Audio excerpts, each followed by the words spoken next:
bulan yang lalu saya menawarkan seorang teman saya, nggak ada di sini sih sebenarnya, seorang sahabat saya yang udah lama saya nggak ketemu. Terus saya nawarin sahabat saya ini untuk datang ke toko gitu, datang ke tempat saya bekerja, ke kantor saya, dan saya mau berikan dia celana gratis. Gitu, bukan makan siang gratis ya, tapi celana gratis. Saya nawarin dia untuk mendapat celana gratis dari saya. Saya bilang datang aja ke kantor, datang ke toko, nanti kamu pilih aja mau celana yang mana, nanti saya kasih kamu celana yang gratis dari celana yang kamu mau. Cuman saudara, setelah berbulan-bulan saya tungguin, orang ini nggak datang-datang di kantor saya. Jeansnya masih ada di toko, orang yang nggak pernah datang. Gratisannya selalu ada di toko, orang yang nggak pernah datang. Kenapa saya share ini, saudara? Karena saya pengen kita belajar sesuatu gitu. Seringkali Tuhan mau berikan kita sesuatu, tapi kitanya yang malah nggak nongol ketika Tuhan mau berikan kita sesuatu. Seperti teman saya yang mau saya tawarkan sebuah jeans ini, karena kesibukannya, karena hal-hal lain, mungkin dia menganggap jeans ini nggak penting buat dia, padahal dia bisa dapat jeans gratis, jadinya dia lebih memilih untuk melakukan hal yang lain, sehingga sampai hari ini dia nggak dapat apa yang saya berikan gratis kepada dia. Dan saya nggak mau kita juga kehilangan akan apa yang Tuhan sediakan buat kita, karena kita begitu sibuk dengan hal-hal yang lain, kita terganggu dengan hal-hal yang lain yang dunia tawarkan dalam kehidupan kita, saudara. Ada sebuah lagu yang saya dan istri saya suka gitu ya, di dalam masa pacaran kami, yaitu judulnya adalah I Don't Want to Miss a Thing. Ada yang tahu nggak? Jadi saya berharap bahwa kita tidak mau melewatkan apapun yang Tuhan punya buat kita, saudara. Amin. Karena yang kita semua tahu bahwa yang Tuhan punya buat kita itu baik, benar gak? Sempurna apa yang Tuhan punya buat kita. Makanya saya nggak mau setiap kita kehilangan apa yang Tuhan tawarkan dalam kehidupan setiap kita, saudara. Dan seringkali kadang-kadang gitu, Tuhan udah sediakan, Tuhan udah berikan buat kita, tapi kitanya yang gak available buat Tuhan. Kitanya yang gak available untuk menerima apa yang Tuhan udah tawarkan buat kehidupan kita, saudara. Sama seperti teman saya tadi, udah ditawarin, udah ditanyain, tersedia untuk dia kapan aja. Tapi sampai hari ini dia gak menemukannya, karena dia sibuk dengan hal-hal yang lain. Jadi saudara bayangkan ya gitu, kebaikan Tuhan tersedia buat kita, tapi kitanya malah nggak mempunyai waktu untuk memperoleh apa yang Tuhan tawarkan dalam kehidupan kita, saudara.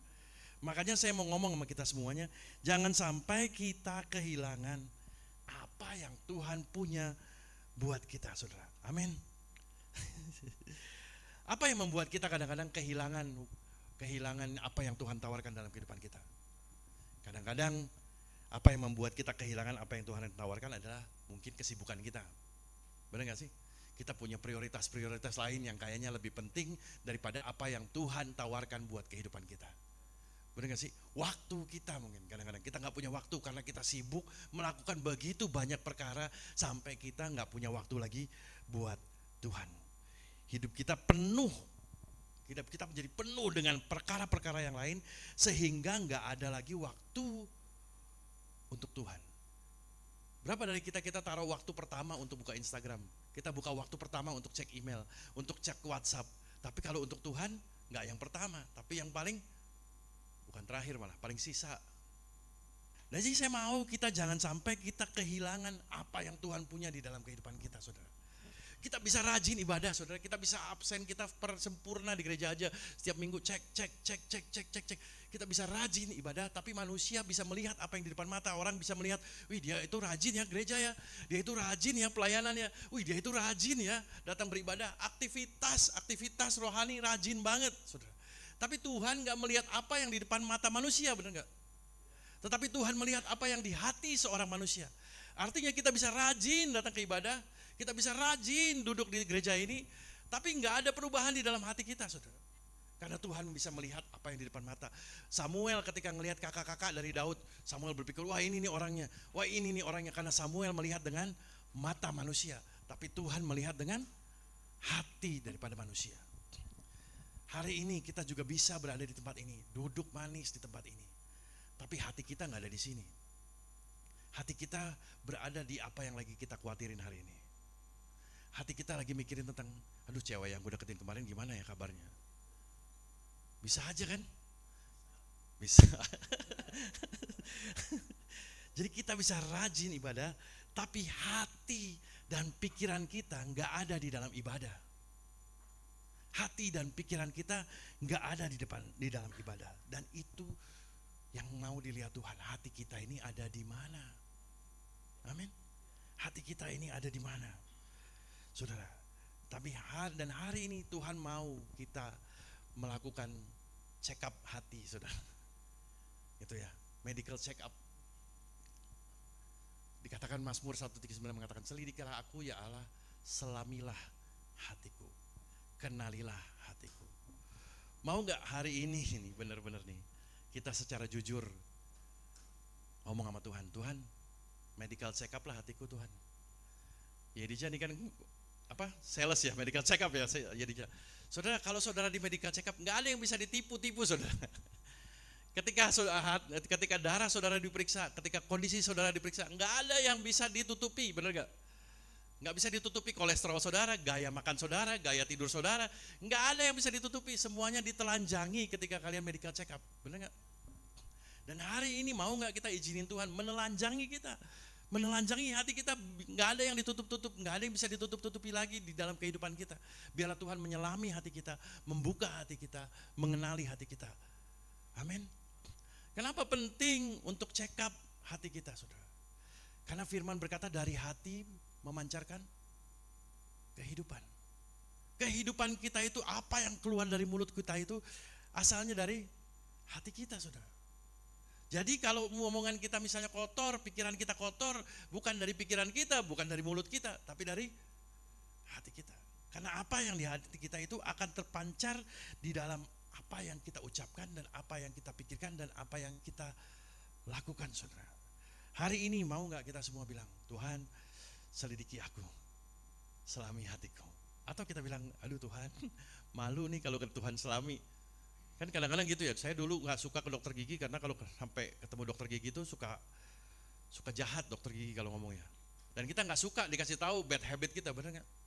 Dan hari ini mari izinkan Tuhan untuk membuka hati kita agar supaya kita bisa memiliki hati yang sehat, saudara.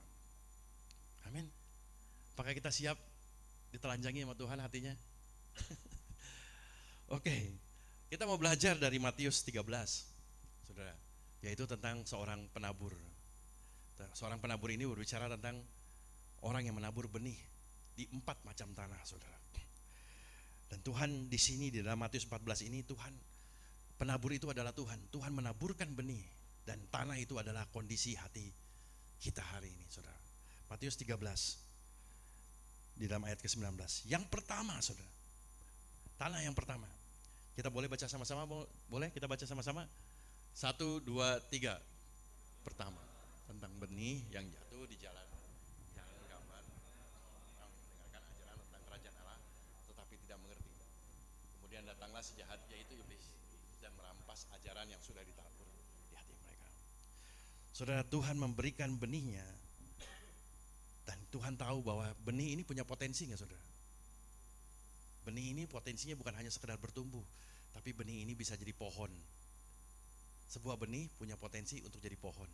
Lalu kalau pohon ini berbuah, kemudian buahnya punya biji, bijinya disebar lagi, bisa jadi pohon-pohon. Dari satu benih bisa jadi hutan karena banyak pohon-pohon. Saudara lihat bahwa Tuhan menabur benih yang punya potensi begitu besar buat kita. Tapi di dalam ayat yang pertama ini dikatakan bahwa benih itu jatuh di jalan. Dan jalan ini menggambarkan orang yang mendengarkan kerajaan Allah tapi gak ngerti. Kita mungkin bilang, oh mungkin tuh orang belum belajar sekolah Alkitab kali ya, gak ngerti. Oh mungkin tuh orang tuh emang agak blow on aja, susah untuk ngerti firman Tuhan. Tapi saudara, kata tidak mengerti di sini bukan tentang pengetahuan akan firman. Kata tidak mengerti di sini menggambarkan tentang ketidakpedulian akan firman. Jadi orang ada yang mendengar firman Tuhan tapi nggak peduli dengan firman itu sendiri. Atau dengan kata lain, ada firman ditabur tapi dia menolak firman itu sendiri. Karena dia punya pemikirannya sendiri, karena dia punya wawasannya sendiri, makanya ketika firman ditabur dia tolak firman itu.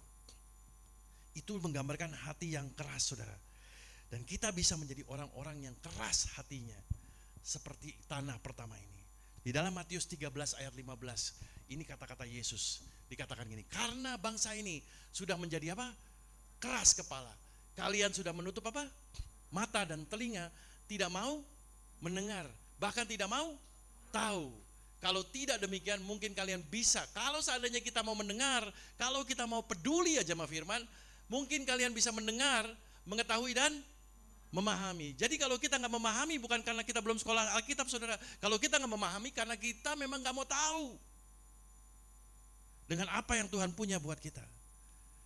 Dan kalau seandainya kita mau mendengar, mengetahui, memahami, dengan begitu kalian bisa bertobat dan kembali kepadaku dan aku bersedia memulihkan keadaan kalian. Tuhan menggambarkan kepada kita di sini bahwa kita kadang-kadang bukannya kita nggak peduli sama firman, bukannya kita nggak mengerti akan firman, kita nggak peduli sama firman. Kita lebih percaya mantra-mantra orang daripada janji Tuhan. Saudara, hari ini saya mau mengingatkan kepada kita, firman ini, firman bisa aja gitu ya. Di dalam tanah yang pertama ini, kalau di dalam bahasa Inggris, firman ada di atas tanah itu. Saudara, firman itu baik gak? Baik. Benar gak sih? Tapi firman itu hanya sekedar di atas tanah itu, tapi gak bisa masuk ke dalam tanah itu. Mungkin dalam hidup kita selama ini, kita udah banyak dengar firman, ke gereja 360 berapa minggu, 52 minggu. 300 kali mungkin kita ke gereja selama panjang hidup kita. Tapi firman itu hanya sekedar di luar kita aja, gak masuk ke dalam hidup kita, saudara. Makanya saya mau bilang sama saudara hari ini, saudara, jangan sampai firman hanya tinggal di luar doang. Amin. Coba kita jujur sama Tuhan. Tuhan bener gak ya bahwa firman hanya sekedar di luar gua doang? Gua sebenarnya kalau dengar firman pasti gua kayak iya sih tapi. Berapa dari kita kadang-kadang seperti itu? Menolak tentang apa yang Tuhan mau untuk hidup kita, saudara. Lalu yang kedua, saudara, kita baca sama-sama tentang benih yang jatuh di tanah berbatu-batu. Tanah berbatu-batu menggambarkan orang yang langsung menerimanya dengan senang hati, tetapi tidak bisa berakar di dalam hati mereka dan tidak bertahan lama. Ketika mereka mengalami kesusahan atau disiksa karena mengikuti ajaran itu, mereka meninggalkan firman Tuhan. Nah, di hati yang kedua ini, firman masuk. Nggak hanya sekedar di luar, tapi firman masuk ke dalam tanah itu, tapi dibilang nggak bertahan lama. Nggak bertahan lama. Kenapa nggak bertahan lama?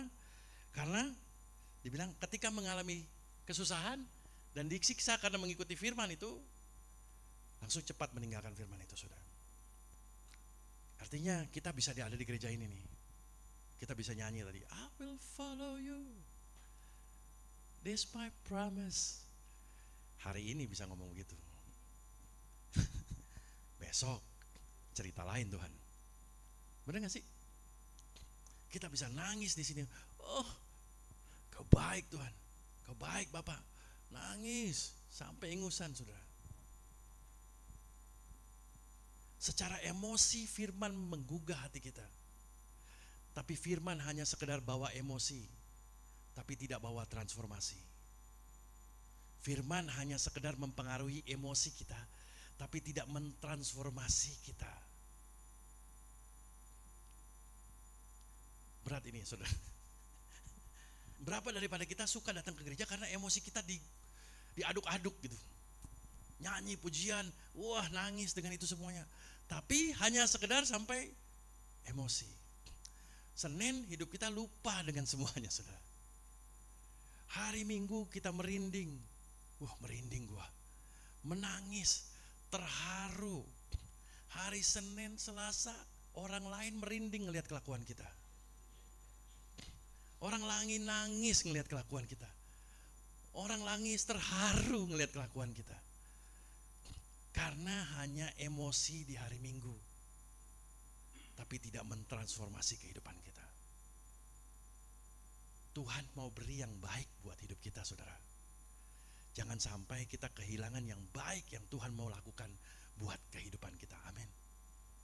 Lalu benih yang berikutnya dikatakan tentang benih yang Kita baca sama-sama tentang benih yang jatuh di rumput berduri. Rumput berduri menggambarkan orang-orang yang sudah mendengarkan ajaran dari Tuhan. Tetapi apa? Khawatir tentang apa? Persoalan hidup di dunia. Dan memikirkan hal-hal yang apa? Duniawi. Serta ingin apa? Kaya, saudara. Semua itu merupakan apa? Hambatan. Ajaran Tuhan tidak menghasilkan apapun dalam kehidupan mereka. Menarik ya Alkitab ya. Kita semua pasti pernah khawatir dengan persoalan hidup. Benar gak sih? Jadi kita bisa datang hari Minggu, dengar firman, dan kita bisa jadi orang yang ketiga ini. Datang hari Minggu, dengerin firman, tapi mulai hari, jangankan mulai Senin, nanti malam. Lagi jalan naik kereta pulang, waduh, tagihan nih cuy. Persoalan, khawatir tentang persoalan hidup. Lalu mulai memikirkan hal-hal duniawi, saudara. Saya gak usah sebutin lah ya hal-hal duniawi. Saudara pikir masing-masing udah gede semuanya. Oke? Nanti kalau saya sebut, wah Pak John menghakimi. Jadi biarlah hari ini Tuhan yang menyelami hidup saudara, mengungkap apa itu hal-hal duniawi yang ada di otak saudara. Oke? Dan menariknya Tuhan, ayat firman Tuhan mengklarifikasikan dengan jelas. Serta apa ini? Ingin jadi kaya. Padahal gereja seringkali berbicara mau kaya, percaya sama Tuhan. Mau kaya, nabur. Tapi di sini bilang serta ingin menjadi kaya, dan semua itu merupakan hambatan hingga ajaran Tuhan tidak menghasilkan apapun. Wow, kekhawatiran kita, hal-hal duniawi yang kita pikirkan, dan keinginan jadi kaya bisa membuat benih yang Tuhan berikan gak menghasilkan apa-apa. Saya gak bilang anti kaya di sini, saudara. Saudara pengen kaya, biar Tuhan yang buat saudara kaya. Kalau Tuhan mau buka hati saudara kaya, biarlah Tuhan yang bikin saudara kaya. Amin. Kalau saya selalu suka dengan kata-kata teman saya, hidup saya biar pas-pasan aja. Pas butuh, pasti ada. Amin. Kalau banyakkan duit, saya bingung mau nyimpannya di mana. Nanti kalau nggak dipakai di rekeningnya dibekukan, ya kan? Karena kebanyakan duitnya. Jadi, mendingan rekening saya pas-pasan. Pas butuh, pasti ada transfer masuk dan pasti ada. Amin. Supaya ajaran Tuhan gak terhambat dalam kehidupan kita, saudara. Amin. Dan hari ini saudara, Tuhan pengen banget untuk kita menjadi tanah yang terakhir, yaitu tentang benih yang jatuh di tanah subur. Tanah subur menggambarkan dan memahaminya. Apakah perlu sekolah teologi untuk memahaminya? Apa itu tadi memahaminya? Tidak menolak firman Tuhan. Amin. Tidak menolak firman Tuhan. Karena itu mereka pasti memberikan apa? Banyak hasil. Seperti benih yang menghasilkan 30, 60, ataupun 100 kali lipat. Yang tadi kalau pengen kaya, yang ini kalau kamu menerima benih, Tuhan bisa membuat kamu menjadi 30, 60, 100 kali lipat. Kalau kita ingin kaya, kita yang berusaha. Tapi kalau kita ikutin Tuhan, Tuhan yang membuat saudara berhasil. Amin. Oleh karena itu saudara, hari ini slide berikutnya boleh, Joyce. Tanah hati yang keras melambangkan ada ilah lain yang lebih besar daripada Tuhan. Ada penyembahan berhala lain yang lebih besar. Tanah berbatu artinya masalah kita jauh lebih besar daripada Tuhan. Tanah yang bersemak duri, tawaran dunia lebih asik daripada tawaran Tuhan. Lalu tanah yang bersih mengatakan Tuhan lebih besar daripada apapun. Amin saudara. Hari ini saya mau ngomong sama saudara. Izinkan Tuhan bersihin hati kita, saudara. Amin. Saya dan istri lagi proses pindah-pindahan. Saudara tahu apa yang saudara temui ketika saudara pindah-pindahan? Barang-barang yang lama saudara nggak pakai dan hanya menu-menuhin rumah saudara. Benar gak sih? Ada barang yang di box bertahun-tahun, dibuka juga enggak. tahu apa isinya juga enggak. Hanya sekedar memenuhi rumah saudara. Hari ini coba periksa hati kita. Tuhan mau menghilangkan semua hal yang memenuhi hati kita, sehingga hati kita ini gak punya ruang untuk benih Tuhan bertumbuh dalam kehidupan kita. Amin. Mari saudara, kita bersihkan hati kita. Izinkan Tuhan punya ruang dalam kehidupan kita. Izinkan Tuhan punya tempat untuk masuk di dalam kehidupan kita. Jangan sampai, saya waktu kecil, waktu saya SMP, saya pulang sering naik angkot di Bandung. Nah terus naik angkotnya sering begini, ayo deh masuk, muat.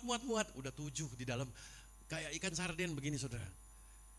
Kadang-kadang Tuhan kita perlakukan seperti itu. Muat Tuhan, masuk Tuhan, muat dikit. Penuh sih Tuhan, tapi muatlah sedikit.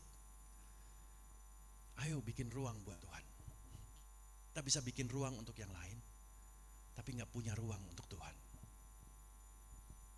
Siapa yang mau bikin ruang buat Tuhan hari ini?